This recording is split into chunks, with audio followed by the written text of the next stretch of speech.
और आज की बड़ी खबर आपको बता दें, आज दिल्ली की तरफ कूच करेंगे आंदोलनकारी किसान। शंभू खनौरी बॉर्डर पर जेसीबी के साथ किसान अब तैयार है। किसानों को रोकने के लिए हरियाणा दिल्ली में बड़ी तैयारी हो रही है। शंभू बॉर्डर छावनी बन गया है। सिंघू बॉर्डर पर कटीले तारे लगाई गई हैं ताकि किसानों को रोका जा सके। तो इससे पहले आपने देखा था कि 7 लेयर की बैरिकेडिंग की गई थी ताकि किसानों को दिल्ली प्रवेश करने से रोका जा सके।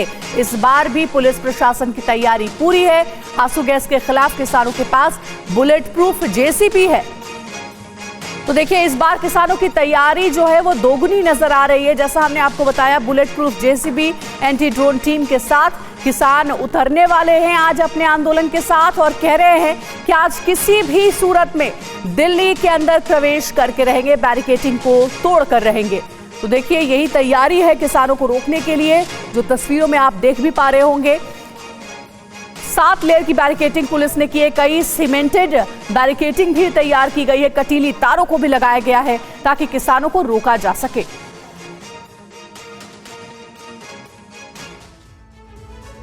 तो किसानों ने दिल्ली कूच के लिए पूरी तरह से कमर कस ली है। प्रशासन जो भी एहतियात बरत रहा है, किसान उसका तोड़ निकालने का दावा कर रहे हैं। जैसे किसानों के साथ पतंगबाजों की ऐसी टीम होगी जो ड्रोन से आंसू गैस के हमलों को नाकाम करेगी। जेसीबी मशीन ड्राइवर के सामने एक लोहे की बुलेट प्रूफ शीट भी तैयार होगी ताकि वो बेधड़क आगे बढ़ सके। बैरिकेडिंग तोड़ने के लिए भी किसानों का दावा है कि उन्होंने अचूक प्लान बना लिया है। तो देखिए, पूरी तैयारी है। एक और जहां पुलिस प्रशासन तैयारी कर रही है किसानों को रोकने के लिए, तो वहीं किसानों की फुल प्रूफ प्लानिंग है आज बैरिकेडिंग तोड़कर दिल्ली में प्रवेश करने की। तो इस वक्त की ये हलचल है जो कि किसान आंदोलन से जुड़ी हुई अपडेट सामने आ रही है। कहा यह जा रहा है कि बातचीत से अभी तक कोई भी समाधान नहीं निकला है और इसीलिए अब किसान आंदोलन पर उतारू हैं। वो कह रहे हैं कि हर सूरत हाल में दिल्ली में प्रवेश करके रहेंगे। अब आपको बताते हैं कि किसान कैसे किलेबंदी को भेदने के लिए तैयार है और साथ ही प्रशासन ने किसानों के दिल्ली कूच प्लान पर पानी फेरने के क्या इंतजाम किए हैं। शंभू खनौरी बॉर्डर पर किसानों के 2000 से ज्यादा ट्रैक्टर तैयार हैं। दिल्ली कूच के लिए यह तैयारी की गई है किसानों की ओर से। सिर्फ इतना ही नहीं, बुलेट प्रूफ मशीन के साथ बॉर्डर पर किसान आगे बढ़ने की तैयारी कर रहे हैं। जेसीबी और हाइड्रोलिक का क्रेन की भी मदद किसान ले रहे हैं। वहीं सिंघू बॉर्डर पर कटीली तारों से घेराबंदी की गई है। शंभू बॉर्डर पर 6 किलोमीटर तक ट्रैक्टरों की लंबी लाइन लगी हुई है। हरियाणा के कई इलाकों में 24 घंटे के लिए इंटरनेट बंद कर दिया गया है। वहीं हरियाणा के डीजीपी ने पंजाब के डीजीपी को एक खत भी लिखा है। शंभू खनौरी सीमा पर जेसीबी मशीनों को पहुंचने से रोकने और जो पहले से मौजूद मशीनें हैं उन्हें हटवाने की इस खत में गुजारिश की गई है। आशंका है कि महिला, बच्चों और बुजुर्गों की आड़ में किसान आगे बढ़ने की कोशिश करेंगे ताकि पुलिस और प्रशासनिक अमला ज्यादा जोर आजमाइश नहीं कर सके।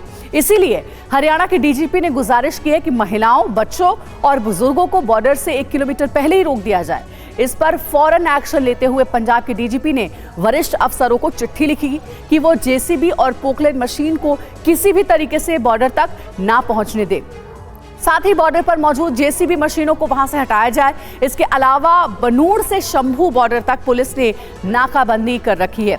पंजाब डीजीपी की जेसीबी पोकलेन मशीन बॉर्डर पर मौजूद है। बनूड़ से शंभू बॉर्डर वरिष्ठ अफसरों को चिट्ठी भी लिखी गई है। कुल मिलाकर के यही समझ में आ रहा है कि एक और जहां पुलिस प्रशासन किसानों को रोक तो रही है, लेकिन आज किसान अपनी दोगुनी तैयारी के साथ मैदान में उतरे। एक रिपोर्ट आपको दिखाते हैं किसानों ने क्या तैयारी कर रखी है आज के लिए। ये देखिए, यहाँ पर आप देखिए किसान जो है वो यहाँ पर लगातार ऐसी बोरियां इकट्ठा कर रहे हैं और एक के बाद एक जो ट्रैक्टर्स हैं उनको यहाँ पर लाया गया है और इनसे बात करने की कोशिश करेंगे आखिर करना क्या है। क्या इनका इस्तेमाल क्या करेंगे आप? इनका जो उन्होंने सीमेंट का वो बनाया हुआ है ना, सीमेंट डाल के मोदी सरकार ने, तो उसके ऊपर हम पुल बनाएंगे। बंकर पुल बनाएंगे? हाँ जी, हाँ। और बंकर भी बनाना है? हाँ जी। नहीं, इससे बंकर बनाएंगे या घग्गर नदी पुल बनाएंगे, बंकर नहीं बनाएंगे। पुल बनाने? हाँ जी, हाँ। बंकर की कोई तो बहुत बोरियां लगेंगी? नहीं, अभी और ट्रैली खड़ी है, 4 ट्रैली और खड़ी है। 4 ट्रॉली? हाँ जी। तो ऐसे कितने बोरे लगेंगे, आपको अंदाजा है कुछ? अंदाजा तो कुछ नहीं, लेकिन हमारी 20,000 बोरी भरी हुई है।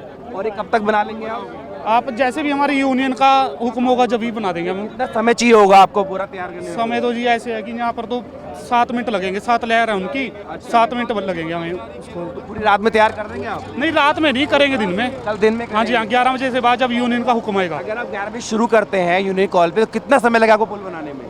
मैं आपको बता तो रहा हूँ कि 7 मिनट लगेंगे ज़्यादा। 7 मिनट? हाँ जी हाँ, बिल्कुल। ऐसा कैसे पॉसिबल है? संगत का सहयोग है जी, हमारी संगति बहुत ज़्यादा है, गुरु की लाडली फौज है। बोरियर रखेंगे किस चीज़ पे?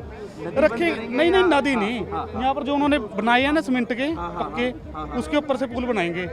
अच्छा, जो बैरिकेडिंग है पुल बना के पार कर देंगे। हाँ जी हाँ, जो उन्होंने पक्के बनाए हुए हैं सीमेंट के। हाँ जी।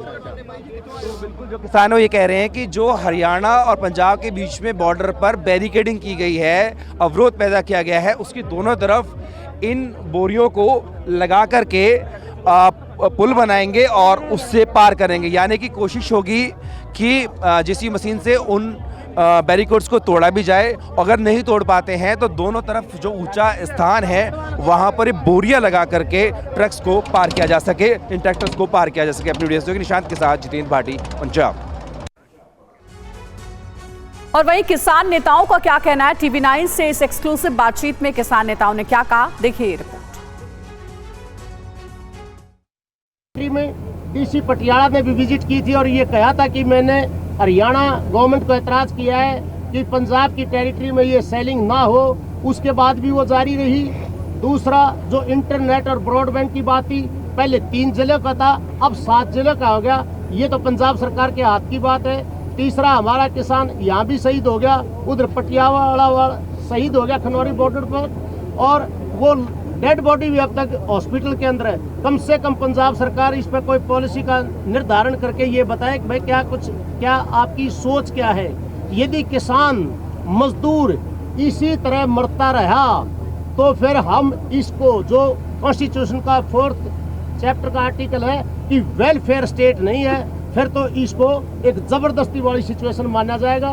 तो आप लोगों के माध्यम से हमारा यही कहना है, हमारी मांगे तुरंत मानी जाएं ताकि हम अपने घर जाएं, और यदि नहीं मान रहे तो शांतिपूर्वक हमारे को प्रदर्शन करने की, आगे जाने की इजाजत दी जाए। कि शांतिपूर्वक जाना चाहते हैं, लेकिन आपकी रणनीति क्या होगी? क्योंकि बैरिकेडिंग तो अभी जस की तस है, वैसे ही जवान अभी भी वहाँ पर खड़े हुए हैं पैरामिलिट्री फोर्सेस, तो कैसे जाएंगे आप? फिर से ये देख लिए, ये नंगे हाथ ऐसे जाएंगे।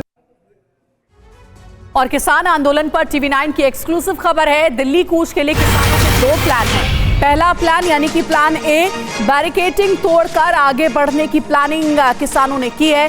दूसरा यानी प्लान बी, मिट्टी की बोरी से अस्थायी पुल बना करके सीमेंटेड बैरिकेडिंग को पार करने की किसानों की योजना है। तो आज के लिए किसानों ने 2 प्लान्स तैयार किए हैं और इन प्लान्स के माध्यम से आज दिल्ली में प्रवेश करना चाहते हैं किसान संगठन।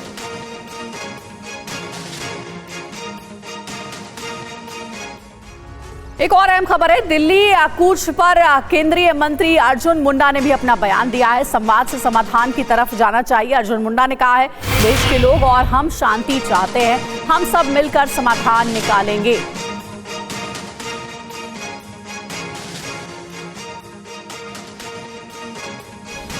जो इस समय इससे जुड़े हुए हैं उनसे अपील करूंगा कि किसी भी ऐसे जिसको हमने संवाद से समाधान की तरफ ले जाना है, उसमें शांति और वार्ता लगातार जारी रखते हुए हमें आगे बढ़ना चाहिए। देश के लोग भी शांति चाहते हैं, हम सब शांति चाहते हैं, और सभी खुशहाली के लिए ये सुनिश्चित करना चाहते हैं कि हम सब मिलकर के समाधान ढूंढें और ऐसे विषयों पर हम गंभीरता से विचार करें। सरकार के माध्यम से हमने कोशिश किया कि लगातार वार्ता को जारी रखते हुए हम आगे बढ़ाएं, और कुछ प्रस्ताव पर बातचीत हुई और उसमें जो आज समाचार प्राप्त हुआ कि उस प्रस्ताव से वो सहमत नहीं है। और किसानों के दिल्ली कूच पर खुफिया सूत्रों से बहुत बड़ी खबर है। पंजाब में कानून व्यवस्था पर गृह मंत्रालय चिंतित है। सूत्रों के हवाले से जानकारी है, उपद्रवियों पर सख्त एक्शन के निर्देश दिए गए। मुख्य सचिव को एक्शन लेने को भी कहा गया है।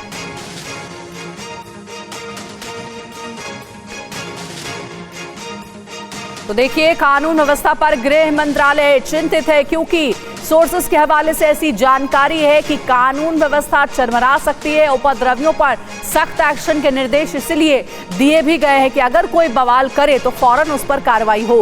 पंजाब मुख्य सचिव को एक्शन के निर्देश दिए गए हैं। सूत्रों के हवाले से बड़ी खबर है, और आज इसलिए भी ये खबर जरूरी हो जाती है क्योंकि आज किसानों ने योजना बनाई है, अपनी रणनीति बनाई है कि अपने आंदोलन के साथ किसी भी हाल में वो दिल्ली की तरफ बढ़ेंगे। और देखिए, आज की सबसे बड़ी खबर यही है, और जो तस्वीरों के माध्यम से आप समझ रहे होंगे, किसान जहां अपनी मांगों को लेकर के आंदोलनरत है। बातचीत से अभी तक कोई भी समाधान नहीं निकल पाया है। सरकार से कई राउंड की किसान संगठनों की बातचीत हुई, लेकिन हल नहीं निकला। किसानों की बड़ी तैयारी है, जैसा हमने आपको पहले भी बताया कि 2 प्लान किसानों ने आज बना रखा है दिल्ली में प्रवेश के लिए, और इसीलिए अलर्ट पर दिल्ली और हरियाणा पुलिस है, ताकि किसी भी तरीके की अशांति का माहौल वहां पर पैदा ना हो जब किसान दिल्ली प्रवेश करने की कोशिश करें अपने प्लान के साथ। और एक बड़ी खबर आपको बता दें, हरियाणा में इंटरनेट पर पाबंदी बढ़ा दी गई है। 7 जिलों में 1 दिन के लिए पाबंदी बढ़ाई गई है। किसान आंदोलन के चलते इंटरनेट बैन किया गया है।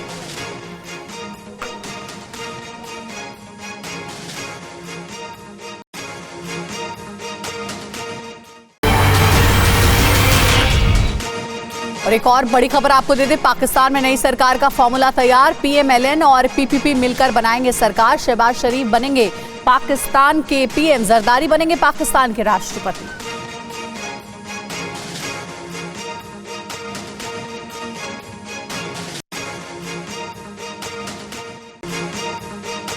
और एक बड़ी खबर आपको बता दें, हरियाणा में इंटरनेट पर पाबंदी बढ़ा दी गई है। 7 जिलों में 1 दिन के लिए पाबंदी बढ़ाई गई है। किसान आंदोलन के चलते इंटरनेट बैन किया गया है।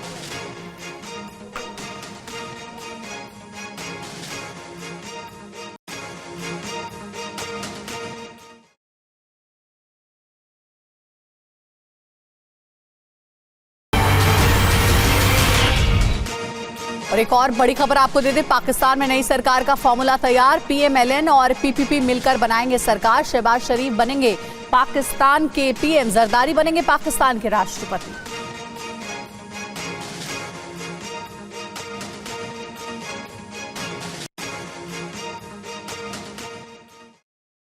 और इधर पुतिन का सब्र जवाब देने लगा है, क्योंकि सिर्फ 3 दिनों के बाद यूक्रेन युद्ध को 2 साल पूरे हो जाएंगे।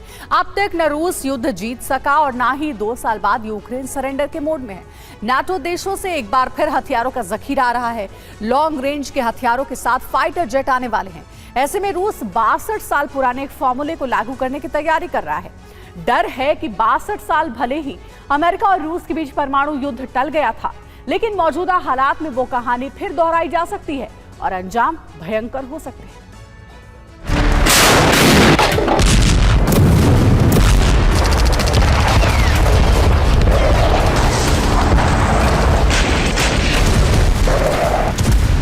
फरवरी 2024, 100 घंटे बाद युद्ध के 2 साल पूरे। रूस का मिशन यूक्रेन 2 साल बाद भी नाकाम। अब नेटो से इंतकाम। दो साल पहले 24 फरवरी दुनिया के लिए एक बुरी खबर लेकर आई थी। 2 साल पहले इसी दिन यूक्रेन में रूस ने पहला धमाका किया था।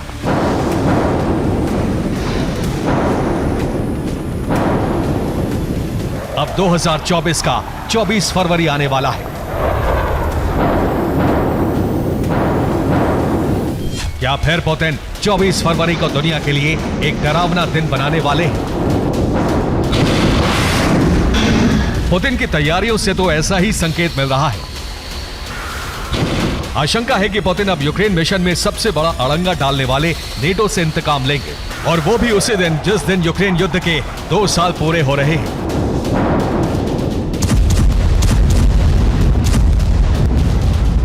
तो क्या 24 फरवरी 2024 को एक महायुद्ध की शुरुआत होने जा रही है?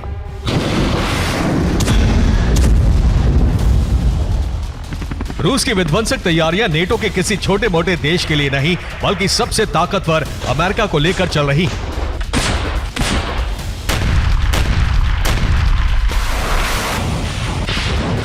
एक हफ्ता पहले ही एक रूसी नेता ने पुतिन से गुजारिश की थी कि अमेरिका के करीब परमाणु हथियारों की तैनाती की जाए। क्यूबा, वेनेजुएला और निकारागुआ में मिसाइल तैनात हो, ब्रिटेन में अमेरिकी परमाणु हथियारों की तैनाती का जवाब दिया जाए।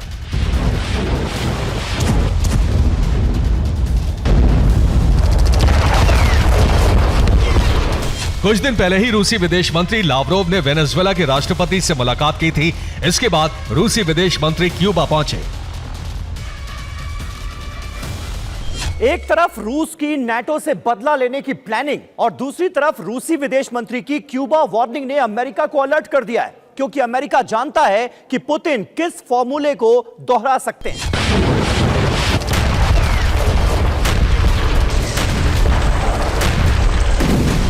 क्यूबा रूस के लिए बेहद अहम साबित हो सकता है, क्योंकि यही वो जगह है जहां से रूस ने अमेरिका को दहशत से भर दिया था।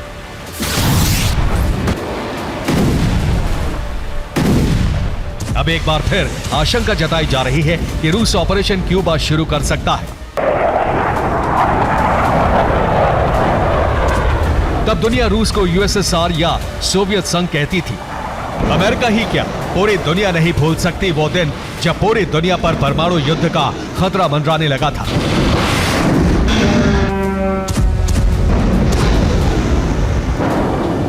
रूस की घातक मिसाइलों की तैनाती अमेरिका के बिल्कुल करीब कर दी गई थी। आगे बढ़ने से पहले आपको 62 साल पुरानी उस घटना के बारे में बता देते हैं जिसको रूस 2024 में दोहरा सकता है। जी हाँ, साल 1962 में शीत युद्ध अपने चरम पर था। रूस ने अमेरिका की नाक के नीचे क्यूबा में अपने परमाणु हथियारों को तैनात करना शुरू कर दिया था। क्यूबा इसलिए अहम है क्योंकि यह अमेरिका फ्लोरिडा तट से सिर्फ 150 किलोमीटर दूर है, यानी रूस बहुत आसानी से अमेरिका की जमीन को दहला सकता है। अमेरिका के कई बड़े शहरों को क्यूबा से टारगेट किया जा सकता है। Texas, California, Georgia, Alabama, Oklahoma, Mississippi जैसे शहर पर एटमी हमले से नष्ट किए जा सकते हैं। और 1962 में शीत युद्ध के दौरान सोवियत संघ ने यहां परमाणु मिसाइलों की तैनाती कर दी थी। अमेरिका को इसकी जानकारी नहीं थी, लेकिन एक दिन के अमेरिका के एक जासूसी विमान ने क्यूबा की रेकी की। जासूसी विमान से 928 फोटो लिए गए। फोटो की जांच से पता चला कि क्यूबा में कई एटमी मिसाइलों की तैनाती है। इसके बाद अमेरिका में हड़कंप मच गया। अमेरिका नौसेना क्यूबा को घेर लिया गया। कई दिनों तक दुनिया परमाणु युद्ध की आशंका से सहमी रही।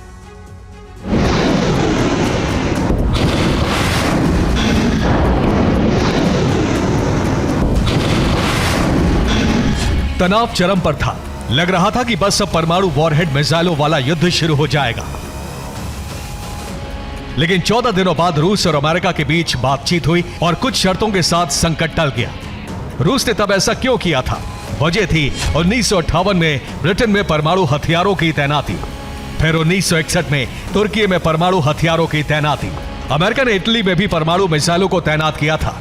1961 में तुर्की और इटली में 100 परमाणु मिसाइलें तैनात की गई थी।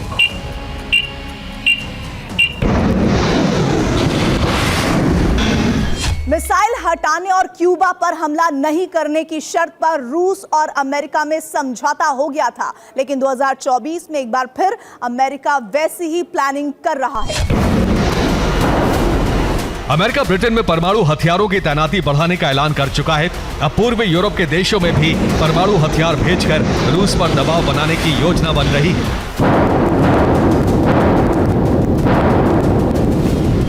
ऐसे में रूस का क्यूबा का रुख करना इसी का जवाब माना जा रहा है।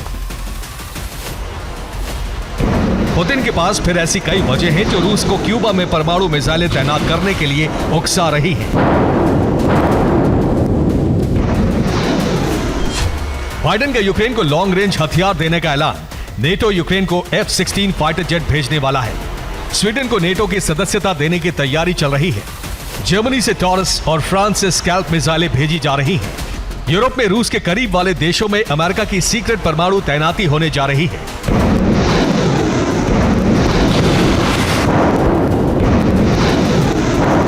रूस यूक्रेन से चंद महीनों में युद्ध जीतने की प्लानिंग के साथ जंग में उतरा था, लेकिन 2 साल बाद भी पुतिन का सपना पूरा नहीं हो सका है।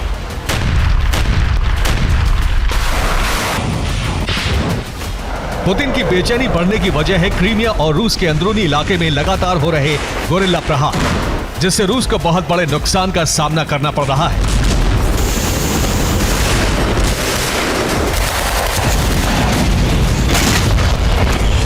यूक्रेन ने पिछले 3 दिनों में रूस के 4 फाइटर जेट्स गिरा दिए हैं। इनमें से 3 सुखोई 34 फाइटर जेट थे। पिछले दिनों ब्लैक सी में रूस अपना एक और जहाज गंवा चुका है। इतना ही नहीं, रूस को शक है कि यूक्रेन की मदद के लिए नेटो की सेनाएं भी आ चुकी हैं। पिछले दिनों फ्रांस के लड़ाकों को लेकर यूक्रेन को सबूत मिले थे। अब अवदीव्का में कब्जे के बाद तलाशी के दौरान भी रूसी फौज को मर्सनरी लड़ाकों को लेकर नए सबूत मिले हैं। रूस समझ चुका है कि नेटो रूस को अगले कई वर्षों तक युद्ध में उलझाने की साजिश तैयार कर चुका है। अब बाइडेन यूक्रेन को बैलिस्टिक मिसाइलें देने पर विचार कर रहे हैं।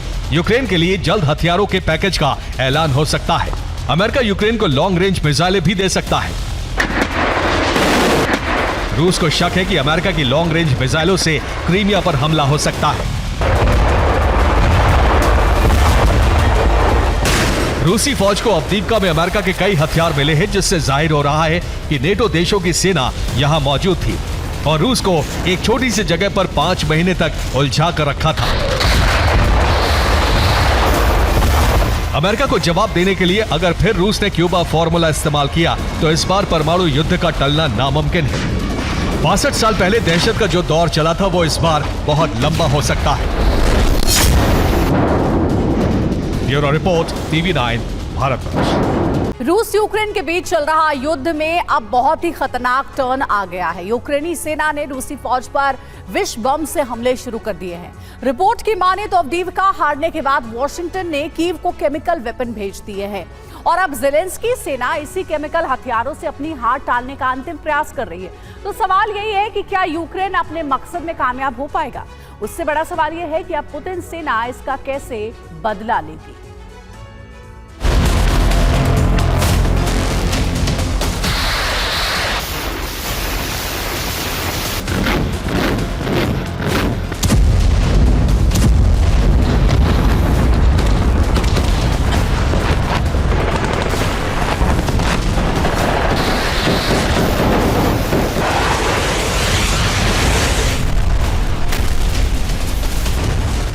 रूस यूक्रेन युद्ध में अब वो हो रहा है जिसकी कल्पना किसी ने नहीं की थी।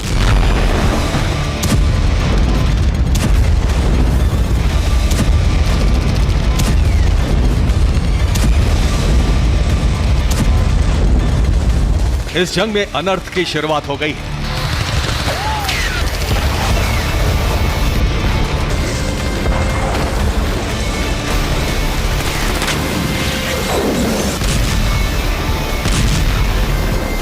अब युद्ध का जहरीला और विषैला दौर शुरू हो गया है।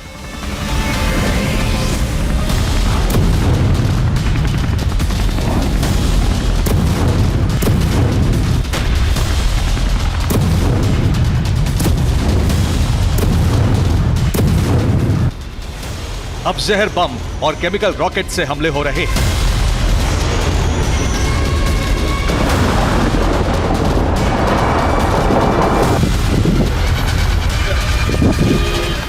जहर मिसाइल से धमाका रूसी सेना नहीं बल्कि यूक्रेनी फोर्स कर रही है।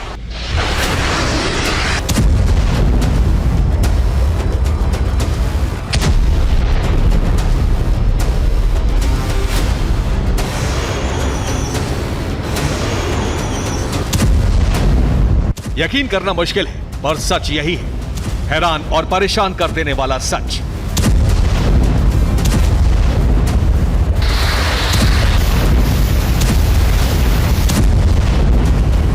रूस ने इस युद्ध में बहुत बड़ा दावा किया है। रूस के मुताबिक अमेरिका ने यूक्रेन को केमिकल वेपन की खेप दे दी है। अवदीव्का हारने के बाद बौखलाई यूक्रेनी फोर्स अब इसी अमेरिकी केमिकल वेपन से रूसी फौज को टारगेट कर रही है। यूक्रेन के जहर बम से हमले में रूसी सैनिकों की स्किन जल रही है। इसके अलावा उन्हें सांस लेने में दिक्कतें भी हो रही हैं। यूक्रेन जिस केमिकल वेपन का इस्तेमाल कर रहा है उससे जान भी जा सकती है। यूक्रेन ने केमिकल वेपन से हमले शुरू किए तो क्रेमलिन भड़क गया। क्रेमलिन ने यूक्रेन के साथ साथ अमेरिका पर 1997 के केमिकल वेपन कन्वेंशन के समझौते को तोड़ने का आरोप लगाया और इसके बाद यूक्रेन पर अब तक का सबसे भीषण हमला करना शुरू कर दिया।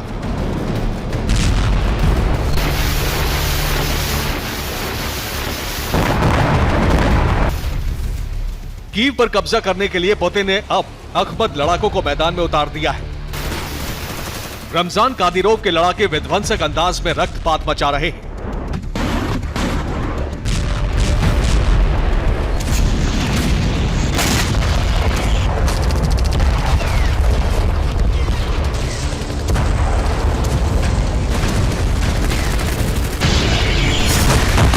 उधर अवदीपका जीतने के बाद रूसी सेना ने अपने सैन्य अभियान को ज़ैपोरिज़िया और ओडेसा की तरफ मोड़ दिया है।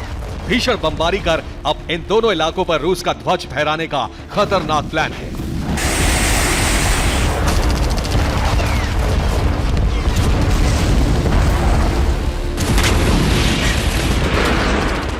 यूक्रेन के जहरीले बम के हमले से भड़के पुतिन सेना ने यूक्रेन पर KH-31 मिसाइलों से धावा बोला।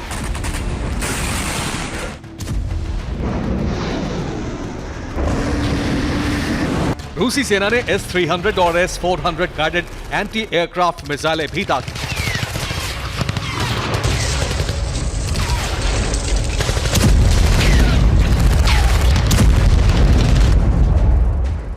कुपियांस्क में Su-34 से बम वर्षा कर रूस ने यूक्रेनी सेना के ठिकाने को नष्ट कर दिया।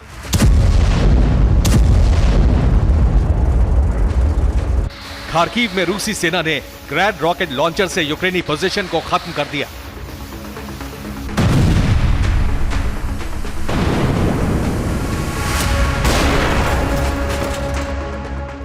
अवदीपका में 24 घंटे के अंदर रूसी हमले में यूक्रेन के 560 सैनिक मारे गए।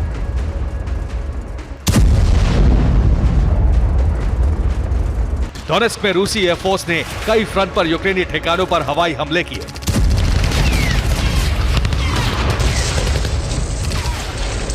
यूक्रेनी रक्षा मंत्रालय का दावा है कि उसने ज़ैपोरिज़िया में रूस के हमलों को नाकाम कर दिया।